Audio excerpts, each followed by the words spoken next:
तो इन दिनों मौसम के मिजाज ने हर किसी का हाल बेहाल कर दिया है और इसकी वजह है पर्यावरण के प्रति हमारी उदासीनता। हमारी उदासीनता ने हमें बेहद गंभीर संकट के मुहाने पर खड़ा कर दिया है। जो चेतावनी बरसों बरस से पर्यावरण के जानकार दे रहे थे वो सच साबित होने लगी है। जो संकट सिर पर खड़ा है उसे मिलकर रोका नहीं गया तो हमारे पास गेहूं चावल खरीदने के लिए जेब में पैसे तो होंगे लेकिन अनाज मिलना ही बंद हो जाएगा, क्योंकि उसकी पैदावार पर अब खतरा आ गया है।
वैशाली जिला से पूरे बिहार सूखाग्रस्त है।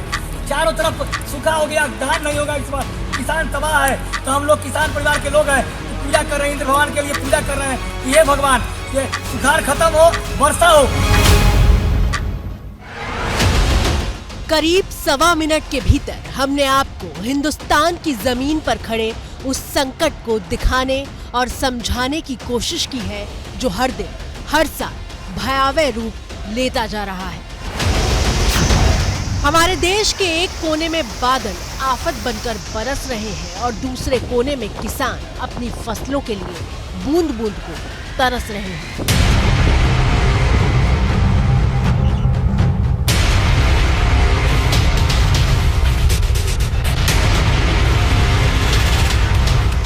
टीवी स्क्रीन पर मौजूद ये 2 तस्वीरें देश में आए संकट की गवाही दे रही हैं। एक तरफ पहाड़ों पर बरसता आफत का पानी है और दूसरी तरफ यूपी से लेकर बिहार तक बारिश की आस में हर रोज कमजोर पड़ती उम्मीदों और सूखते खेतों की तस्वीर है। बारी बारी आपको दोनों तस्वीरों की कहानी और उनके बीच का रिश्ता समझाते हैं। पहली तस्वीर उत्तराखंड में बद्रीनाथ तक जाने वाले मुख्य रास्ते की है। पहाड़ से पानी इस तरह से गिर रहा है मानो झरना हो, लेकिन ये झरना जहां बह रहा है वो मुख्य रास्ता है। नीचे सड़क की स्थिति भी देख लीजिए, पहाड़ की सड़क पर कितना ज्यादा पानी है।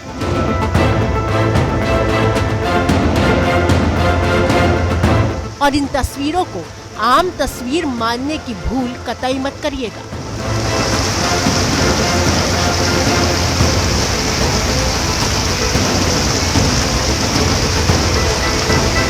क्योंकि बद्रीनाथ की मुख्य सड़क पर बरसते पानी का रिश्ता बिहार के हाजीपुर से लेकर जहानाबाद तक बारिश की आस में धरती के इस फटे हुए सीने से है। खेत में देख रहे हैं दरार पड़ गया है। अरे पानी के कारण से हो रहा है। अच्छा, इससे तो काफी नुकसान होगा। बहुत नुकसान, किसान तो मर रहा है, रोपाई तो हो गया है। भारी बारिश के बाद पहाड़ मलबे के ढेर में बदल रहे हैं।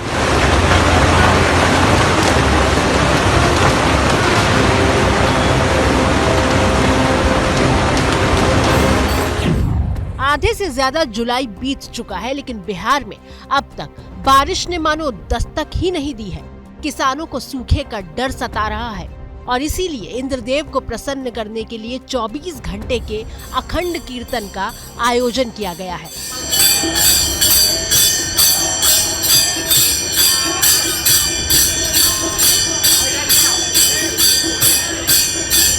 सिर्फ बिहार ही नहीं, यूपी के भी कई हिस्सों में किसान टकटकी लगाए आसमान की तरफ ताक रहा है कि बादल अब बरसेंगे तब बरसेंगे। तो ये है देश के मौजूदा हालात। पहली तस्वीर महाराष्ट्र के बुल्ढाना की है, जहां इतना पानी बरस रहा है कि किसानों की सोयाबीन से लेकर कपास तक की कई हेक्टेयर की तैयार खड़ी फसल बारिश के पानी में डूबकर बर्बाद हो रही है। और दूसरी तरफ यूपी बिहार में बादलों ने बरसने से इनकार कर दिया है, जिसके बाद धरती का सीना ही फटने लगा है। बुल्ढाना जिला में 4 दिन से बारिश है। अभी पूर्णा नदी की वजह से पूरा खेतों में भीगी हुई है। 4 दिन से पानी चालू है और पूरे खेतों में पानी जाया हुआ है। 15 जून को पानी बरसात शुरू हो जाती है, लेकिन पूर्वी उत्तर प्रदेश के अंदर कोई भी बरसात का आसार नहीं दिख रहा है। खेत सारे सूखे पड़े हुए हैं। ट्यूबवेल से पानी निकाल करके किसान परेशान है। पैसा दे करके पानी के बाद भी मैं समझता हूं कि शायद 20 तारीख से अब ट्यूबवेल पर भी ताला लग चुका है। अब भारत के अंदर उत्तर प्रदेश एक ऐसा प्रदेश जहां पर पानी की बड़ी किल्लत है। देश में पूरब से लेकर पश्चिम तक और उत्तर से लेकर दक्षिण तक जलवायु परिवर्तन के गंभीर नतीजे दिखाई दे रहे हैं और उसकी वजह से देश में असंतुलन की जो तस्वीर बनी है उसे हिंदुस्तान के नक्शे के जरिए समझिए। तेलंगाना में जून से जुलाई के बीच जितनी बारिश होनी चाहिए उससे 118% ज्यादा हो चुकी है। गुजरात में 20 जुलाई तक जितनी बारिश होनी चाहिए थी उससे 69% ज्यादा बादल बरस चुके हैं। राजस्थान में सामान्य बारिश की जगह 52% ज्यादा बारिश हुई है, जबकि महाराष्ट्र में 20 जुलाई तक जितनी बारिश होनी थी उससे 45% ज्यादा बारिश हुई है। ये देश का वो हिस्सा है जहां बारिश ने सारे रिकॉर्ड तोड़ दिए। अब चलिए उस तरफ जहां बादल पहुंच ही नहीं पा रहे। बिहार में 20 जुलाई तक जितनी बारिश हो जानी चाहिए थी उससे 48% कम बारिश हुई है। यूपी में तो हालात और भी खराब है, वहां 68% कम बारिश हुई है। झारखंड 51% बारिश की कमी से जूझ रहा है। देखिए, जो हमारा जुलाई का अभी तक जो एक्टिविटी है वो लास्ट 20 डेज में mainly central India, peninsular India, Gujarat, Maharashtra, Madhya Pradesh में रेस्ट्रिक्टेड था। ये मैं फिर दोबारा बोलता हूँ कि इसी अंदर में बाढ़ हुआ, इसी अंदर में बहुत ज्यादा बारिश हुआ। अगर देखेंगे कि टोटल रेनफॉल ऑल इंडिया अभी +12% है, यानी मानसून एक्सेस है अभी तक ऑल इंडिया स्केल में। लेकिन उत्तर प्रदेश, बिहार, झारखंड वो 15-20 दिन में काफी सफर किया, मतलब रेन नहीं हुआ ऑलमोस्ट। इसलिए डेफिशिएंसी वहां जो है 44% से लेकर के 55% माइनस में है, जबकि दूसरा एरिया में वो +44-55 है।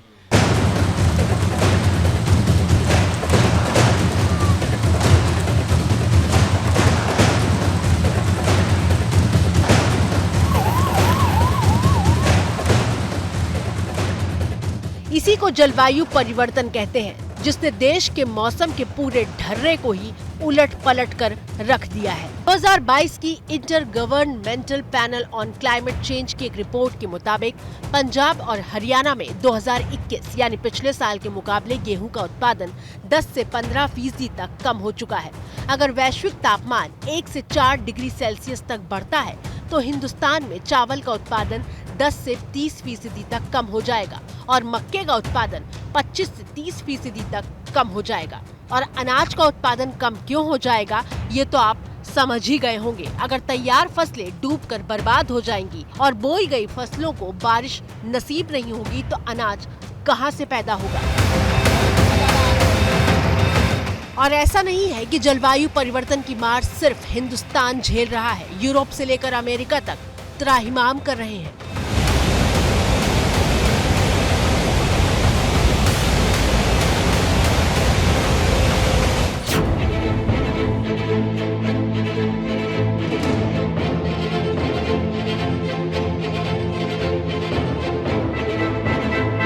गर्मी के प्रचंड प्रहार से पिघल रहा है Europe. Sometimes it's really nice because it's better than the rain, but it's too hot.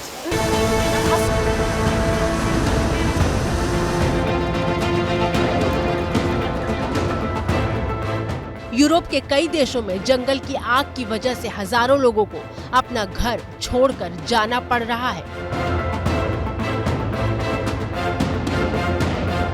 आग की भट्टी बने ब्रिटेन और यूरोप के लिए जलवायु परिवर्तन वजह बना हुआ है। विश्व मौसम संगठन के मुताबिक जलवायु परिवर्तन की वजह से भविष्य में ज्यादा गर्मी पड़ने के और मामले बढ़ेंगे और ऐसे मौसम का असर यूरोप में होने वाली खेती पर पड़ेगा और फसलें भी बर्बाद होंगी। तो अब बात यूपी की कर लेते हैं, जहां इटावा में भारी बारिश से अंडरपास में पानी भर गया, जिसमें एक बस भी फंस गई।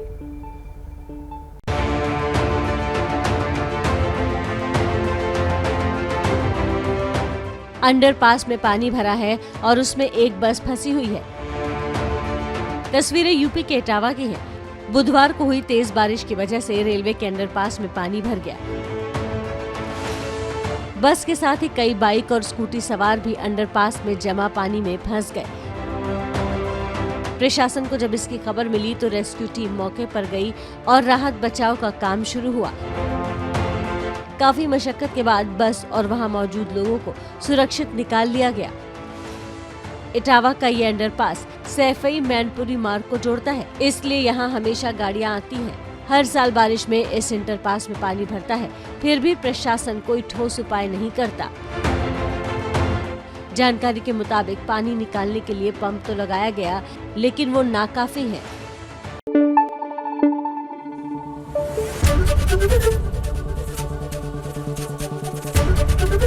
एबीपी न्यूज आपको रखे आगे।